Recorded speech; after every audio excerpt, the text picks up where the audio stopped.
Short of seed this spring, so we decided to seed some fields at about 25 to 30% less in terms of seeding rate than what was recommended.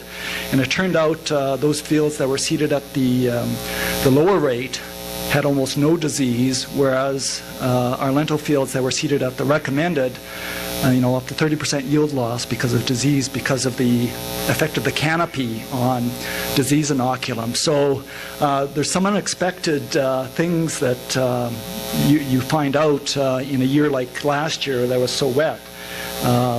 So certainly disease implications might be something that have to be considered. I don't know how many of you scout your fields after you put the sprayer away. I don't think many of us do that because farms are getting bigger, and unless you have a quad maybe, farmers, they're just exhausted when they're done spraying, and so they just want to go to the lake or whatever. But if you can, we certainly strongly urge growers to scout. If you see these patches when they're just small, research has shown that where we controlled seed set over 6 years, and this was a field in northeastern Saskatchewan that was Group 1 plus Group 2 plus Group 8 resistant. When you prevented seed production, the patch didn't change at all.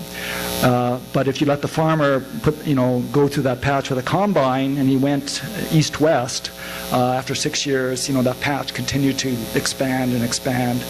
And of course, if you can keep it contained, then you preserve the rest of the field where you may still be able to use a Group 1 or a Group 2 or a Group 8. So certainly patch watch has been, was first promoted in Manitoba, but certainly it's something that is effective, although the adoption right now is still relatively low.